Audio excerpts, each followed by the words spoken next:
in New York. I'll start by saying, basically, I broke into LaGuardia Airport and I probably should have been arrested.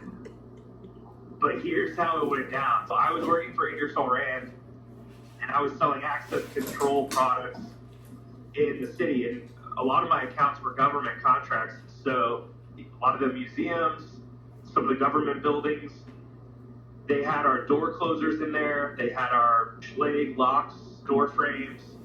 I know Jay with Train was part of Ingersoll Rand, so I was getting familiar with like the Train systems for HVAC.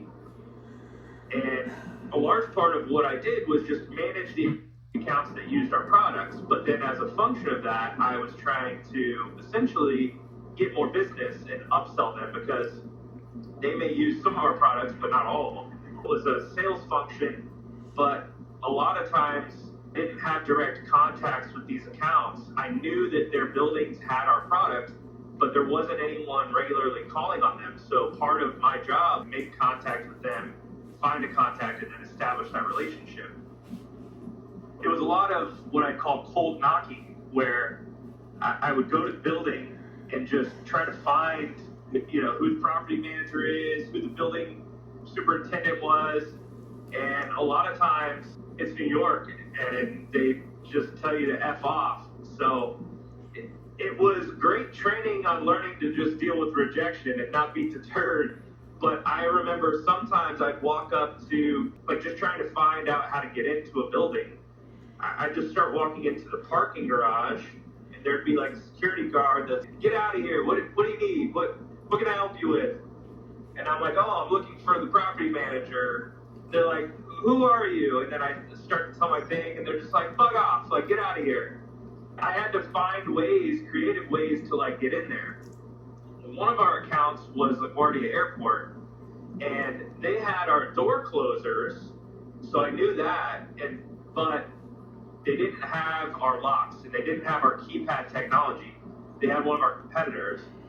And what I knew about, through learning about our products, what I knew about their security, our competitor's security that they used, was that the key fob was not very well encrypted. And so you could easily kind of copy that key fob and that encryption and get past their security. So when I think back to it, it was a creative way to try to get in the door, but probably a national security risk. And I probably could have just been arrested. But essentially, I went to LaGuardia and I started scoping out where are the ways to get in, where are the keypads, where are the doors, where are the security guards, at what times do they go in, and what times do they have breaks. I was basically Ocean's 11 style analyzing how to break into LaGuardia, taking notes, and then I'd go home and I'd plan it out. Well, I found kind of a weak point where a security guard was usually pretty lax with his key card. So I knew I could get access to a key card, but now I needed to figure out how to copy the encryption. From learning about our competitors, I knew that it was easy to do, but I didn't know the logistics of how to do it. So I started going online and I found some black market website where you could buy these homemade devices that will copy these key cards. The funny thing is I had a company card for company expenses. And I was this is business development, so I'm gonna buy one of these devices.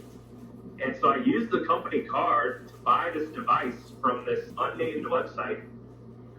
Finally, this unmarked package comes to my doorstep and I open it up and it's this just homemade device with electrical tape and 9-volt battery. It came with a set of written instructions on how to copy the encryption. So at home, I had some key cards. I tested it and it worked at home. So then it was time to go get the encryption at LaGuardia. And I basically stalked the security guard and he was talking to someone and I could get close enough to his key card and copy the encryption onto my unmarked device. And then I went home and I put that encryption on one of my cards.